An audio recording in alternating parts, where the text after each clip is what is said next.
News anchor Fardeen Shah, आप देख रहे हो दर्पण की चमक मध्य प्रदेश न्यूज चैनल। आइए देखते हैं आज की खबर। उज्जैन केंद्रीय जेल भैरवगढ़ में जैन संतों के पड़े चरण, प्रवचन से कैदियों के जीवन में होगा परिवर्तन। आइए देखते हैं उज्जैन की रिपोर्ट, ब्यूरो मंदसौर।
जिनको निश्चित रूप से उन्होंने कुछ ना कुछ किया होगा। दोनों तरह के होते हैं, हम लोग आते हैं देखते हैं, लेकिन जज की ये मजबूरी है कि जब हम न्यायालय में केस सुनते हैं तो वहां पर हमारे सामने जो गवाही सफाई जो आती है उसके आधार पर हमको फैसला करना पड़ता है। बहुत सारे हम लोग कई अंदर मन बोलता है हमारा कि नहीं यार ये व्यक्ति तो निर्दोष है, लेकिन जो आपके जिन्होंने रिपोर्ट दिखाई है वो 4 लोग आके बोल रहे हैं तो क्या करेंगे, मजबूरी है हमारी सजा देना, हमें सजा देनी। मैं आप लोगों से एक बात कहना चाहूँगा, नहीं घुमा दीजिए।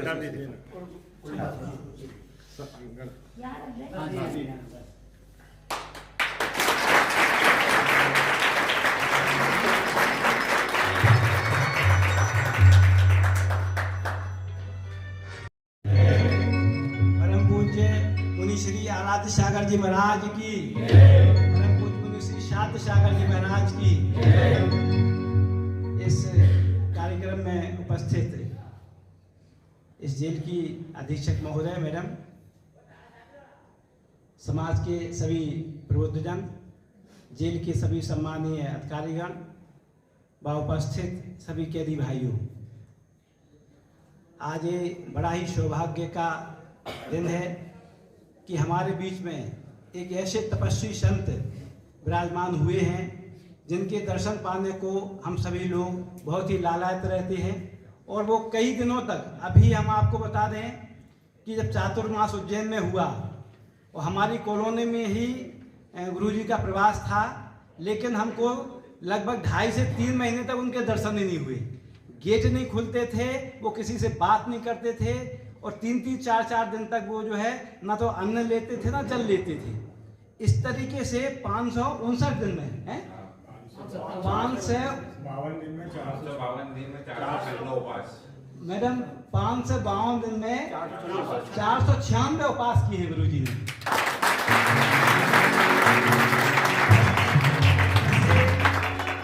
महान तपस्वी संत के दर्शन करने का हमारे साथ साथ आप सभी को भी सौभाग्य प्राप्त हुआ है। ये निश्चित रूप से हमारे जीवन में कुछ ना कुछ बदलाव लाएगा।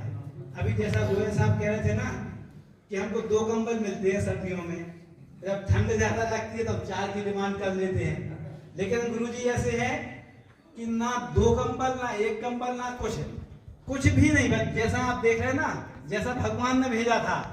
मूल रूप क्या था हमारा, जब हम पैदा हुए थे तो मूल रूप क्या था हमारा, दिगंबर। ऐसे ही तो थे, नंगे तो थे, हम नंगे पैदा हुए थे ना, और जब मरेंगे तब कैसे जाएंगे, तब भी ऐसे जाएंगे। पक्का ना, क्या और कुछ जाएगा साथ में, कुछ नहीं जाएगा। क्या जाएगा साथ में हमारे, कर्म हम जो कर रहे हैं, हमारे साथ जो हम कर्म कर रहे हैं वही कर्म ही हमारे साथ में जाएंगे। तो हमारे संत ऐसे हैं कि ये कुछ नहीं करते हैं, दिन में सिर्फ और सिर्फ एक बार उठते हैं, वो भी प्रतिज्ञा लेकर के मंदिर से, कि प्रतिज्ञा लेकर मंदिर से उठे कि हमें यदि ऐसी चीज वस्तु दिखाई देगी, ऐसा व्यक्ति दिखाई देगा, तभी हम आहार करेंगे। और एक बार उसी समय, बस जो 10 बजे का लगभग समय होता है, 9 से 10 बजे का समय होता है, उसी समय भोजन लेना है, पानी लेना है, जो कुछ है उसी समय बस। जब वो संत जी आए तो उन्होंने 2 तरह के लड्डू बनाए। एक लड्डू सादा बनाया जैसा रोज बनाते थे, और एक लड्डू में जहर डाल दिया। दोनों लड्डू जब संत जी आए तो उनको दे दिए। संत जी को कुछ पता नहीं था, वो लेकर अपने कुटिया में चले गए। जब कुटिया में चले गए, वहां पर अपने जैसे ही बैठे अपने खाने के लिए, उसको एक व्यक्ति आया और उसने कहा कि संत जी हम बहुत ज्यादा भूखे हैं, कई दिनों से हमने खाना नहीं खाया है, तो हमें कुछ आप खाना दे दो। तो संत जी ने तो संत ही होते हैं, तो उन्होंने क्या किया कि उसमें से एक लड्डू दे दिया। एक लड्डू जब दे दिया, और वो जहर वाला लड्डू था, जहर वाला लड्डू जैसे खाया तो वो मर गया वो व्यक्ति। जैसे ही वो व्यक्ति मर गया, तो आप यहाँ पे बहुत से 302 के कैदी होंगे, है कि नहीं? तो क्या होगा, हत्या का केस चल गया संत जी पे। संत जी को पुलिस पकड़ के ले गई। अब बुढ़िया सोच रही मन ही मन में, बहुत देखो संत जी बहुत कहते थे ना कि जो जैसा करेगा वैसा भरेगा। अब कहाँ गया संत जी का काम? इन्होंने तो अच्छा काम किया था, तो भूखे व्यक्ति को खाना खिलाया था, अच्छा काम किया था ना, है? अब इन्होंने कहाँ गया, अच्छा जैसा जो जैसा करेगा वैसा भरेगा। लेकिन हुआ क्या कि तभी पता चला कि ये है कौन मर गया जो व्यक्ति। तो खोजबीन की गई कि उसी जो गुड़िया थी, जो जिसने जहर वाला लड्डू दिया था, उसका ही लड़का था जो व्यापार के सिलसिले में बाहर गया था, हैं? और वो आके उसने वहां पर संत जी से लड्डू मांगा था। तो कौन मरा? गुड़िया का लड़का ही मर गया, ठीक है ना? तो जैसे पुलिस को ये बात मालूम चली कि ऐसी ऐसी कहानी है, तो संत जी तो बरी हो गए, छूट गए। लेकिन नुकसान किसका हो गया? गुड़िया का हो गया, ठीक है ना? तो जैसा तुम सोचोगे, यदि अच्छा सोचोगे तो क्या होगा, आपको जीवन में अच्छा मिलेगा। यदि बुरा सोचोगे तो जीवन में क्या मिलेगा? बुरा मिलेगा। गुरु गोविंद दो खड़े, काके लागे पाँव, बलिहारी गुरु आपकी गोविंद दियो बताओ।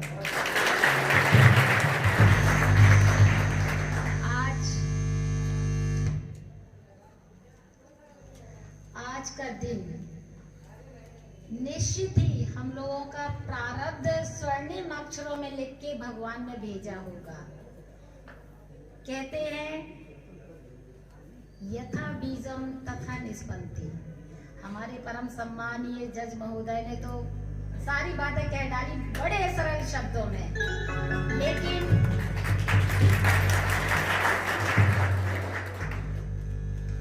मैं इतना जरूर कहना चाहूंगी,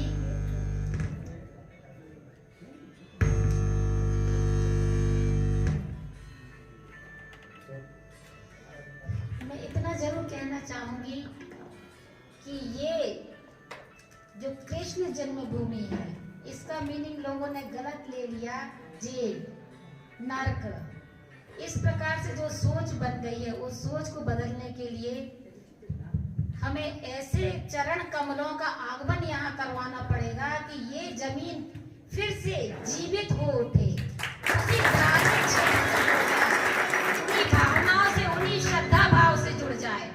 आज प्यासा पानी के पास जाता है, लेकिन जब कुआं समुद्र हमारे पास आया है तो इससे धन्यवाद हमारे क्या हो। मैंने भी वंदना की है, मैं भी 16 को फॉलो करती हूँ, मैं भी रात में खाना नहीं खाती हूँ। हमारे बंदियों को शायद नहीं मालूम होगा कि मैं निर्जलावी व्रत रखती हूँ, और सब हमसे कहते हैं कि भगवान ने गलती कर दी तुम्हें यहाँ भेज के, तुम्हें तो किसी आश्रम में भेज देना चाहिए था। मेरा परिवार, मैं सागर से बिलोंग करती हूँ, मैं जैनियों के बीच में रही हूँ, तभी तो आपके आश्रम में संस्कार है ना। तभी मैं कभी गरम खाती नहीं थी, मैं कभी रात में पानी सुबह करती थी। उनके पेरेंट्स कहते थे गलती से लड़की बदल गई है, ये लड़की हमें दे दो, ये तुम ले लो। तो राइट, जब ईश्वर देखता है कि हमारी भावनाएं क्या हैं, ये सोच के जैसे अभी बात हुई, पहले हुई नहीं, लेकिन जैसा माननीय ने बताया कि यहाँ सोच के ऊपर जो गाना गा रहे थे, भजन कर रहे थे, यदि हर व्यक्ति उस सोच पर चिंतन करे, मनन करे, अध्ययन करे, विचार विमर्श करे, विवेक का उपयोग करे, तो ये सोच ही हमें आज कहां से कहां ले जाएगी। और इनसे मैं ये कहना चाहूंगी बंदियों की, गुरुजनों से, कि आप अपने जो ज्ञान की, जो आस्था की, जो तपस्या की सागर रूपी जो समुद्र है आपके पास, उसकी कुछ बूंदे यदि हम लोग के बीच छलका दे तो इससे बड़ा हमलों का कारण कुछ नहीं है। ये हमारा प्रारब्ध आज अच्छा था कि आज हमें दर्शन हुए, और ईश्वर करे कि आप लोग यहाँ से जाने के बाद उसी अहिंसा परम धर्मो इसको माने,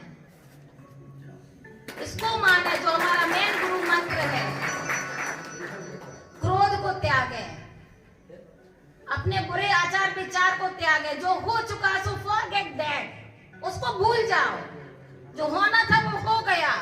जब जागे तब सवेरा, और सवेरा में जगाने के लिए ऐसी सूर्य की किरणें पड़ी हैं, तेजस्वी किरणें ऐसी पड़ी हैं कि हमें तो अपना जीवन धन्य समझ के बिल्कुल बदल जाना चाहिए। आज से शपथ लेना चाहिए हमें तपस्या, जो ये मुनि वर बैठे हमारे बीच में, साक्षात भगवान का दूसरा रूप, इनके सामने अपनी अंतरात्मा को जगा के शपथ ग्रहण कर लें कि आज से हम बदले की भावना, लड़ाई की भावना, गलत भावनाएं, मर्डर करना, चोरी करना, दूसरों की आत्माओं को दुखाना, ये सब त्याग देंगे तो सबसे बड़ी पूजन वही हो गई।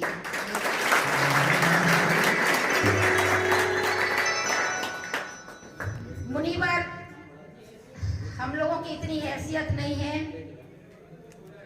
कि आपके चरण भी स्पर्श कर सके, लेकिन अंतरात्मा से मैं आज अपने पूरे जेल परिवार की ओर से, पूरा स्टाफ, ये परिवार मेरा है, चाहे स्टाफ हो चाहे कैदी हो, ईश्वर ने मुझे एक बहुत बड़ी जवाबदारी देकर यहाँ भेजा है, और मेरा फर्ज जो बनता है, मैं समझती हूँ कि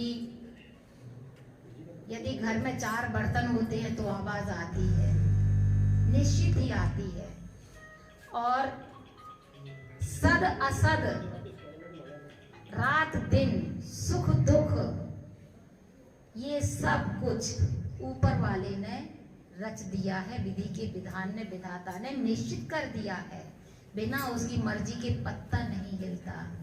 भगवान राम को भी वनवास जाना पड़ा था, लेकिन वो क्यों गए थे वनवास? वो वनवास गए थे उद्धार करने के लिए, राक्षस प्रवृत्ति को नष्ट विनष्ट करने के लिए गए थे। रावण क्या था? क्या हम रावण बनेंगे? तो भी सोचना पड़ेगा कि रावण जैसा विद्वान इस ब्रह्मांड में पैदा नहीं हुआ था। क्यों माता सीता का हरण किया था? वो इसलिए किया था कि हमारे पूरी राक्षस जाति का उद्धार हो जाएगा भगवान के हाथ से, तरण तारण हो जाएगा हम सबका, इसलिए उसने ये ड्रामा किया था रावण ने। लेकिन ये सोचिए कि भगवान को वनवास तो जाना पड़ा, भगवान को अहिल्या को तारण करना था, भगवान को साधु संतों की रक्षा करनी थी, भगवानों को कई शैतानों को, राक्षसों का संहार करना था। क्यों? क्योंकि धर्म की ध्वजा लहराती रहे, अधर्म का नाश करना था। भगवान ने हमें कोई अधिकार नहीं दिया, किसी कानून ने, किसी शास्त्र ने, किसी ग्रंथ ने, किसी वेद ने, किसी पुराण ने हमें कोई अधिकार नहीं दिया कि हम किसी का जीवन छीन लें। पर हम ये सब क्यों करते हैं? कारण गलत संगति के कारण, लालच के कारण, ये सारी चीजें जब हम कर बैठते हैं क्रोधवश। सबसे पहले तो मैं जो माध्यम है एडीजे साहब, जैन साहब, उनका हम लोग ऋणी हैं उनका धन्यवाद देती हूँ मैं कि जो वो उनको साधु संत महंत महाराज जी को, मुनि महाराज जी को, और ऐसे व्यक्तित्व को वो लेके आए कि जिनसे हम लोगों के लिए, हमारे बंदी भाइयों के लिए सुधरने का, अच्छा करने का, मार्गदर्शक बन के वो उन्होंने जो प्रवचन दिए उससे उनके जीवन में परिवर्तन आएगा। और बंदियों ने शपथ भी ली है कि हम लोग सुधार करेंगे अपने आप में, अपने विचारों में, अपने मन में, अपनी वाणी में, अपने कर्म में। और मैं समझती हूँ कि आज इतना बड़ा सौभाग्य का दिन है हम लोगों के लिए, हमारे बंदी भाइयों के लिए, कि जब प्यासा पानी के पास जाता है, लेकिन आज ज्ञान का सागर, ज्ञान का समुद्र स्वयं जेल में चल के प्यासों के पास आया है और ज्ञान रूपी बूंदों से पानी पिला रहा है। इससे बड़ा सौभाग्य आज हमारे कैदियों का हो ही नहीं सकता। इसके लिए मैं धन्यवाद देती हूँ उस टीम के लिए, जैन समाज के लिए, दिगंबर जैन समाज के लिए, कि उन्होंने बहुत अच्छा कृत्य किया है, बहुत अच्छा कार्य किया है। और मैं तो ये कहती हूँ कि इस प्रकार के कार्यक्रम, प्रवचन मध्य प्रदेश में क्या पूरी दुनिया की हर जेलों में ऐसे प्रवचन होते रहें। ये जस्ट लाइक ये काउंसलिंग, धर्म की काउंसलिंग है। ये धर्म के माध्यम से बंदियों की सुधार की बात की जा रही है, जीवन सुधरने की बात की जा रही है। इससे निश्चित ही अपराधों में कमी आएगी और समाज में एक रूपता रहेगी, समानता रहेगी, एकता रहेगी, भाईचारा रहेगा। और मैं इनके प्रति जेल परिवार की ओर से धन्यवाद देती हूँ, कृतज्ञता ज्ञापित करती हूँ। Thank you. जय हिंद, जय भारत। हम सभी ये जानते हैं कि संसार एक जेल खाना है। यहाँ पर सभी जितने भी व्यक्ति हैं वो सभी किसी न किसी रूप में एक जेल की कैदी की तरह बंद हैं। चूँकि केंद्रीय जेल में लगभग 1600 कैदी वर्तमान में सज़ा काट रहे हैं और इनके जीवन में कुछ ऐसा बदलाव आए कि ये यहाँ पर भी अच्छे से अपना जीवन काट सकें और जब बाहर निकलें तो एक अच्छे व्यक्ति की तरह अपना जीवन व्यतीत कर सकें।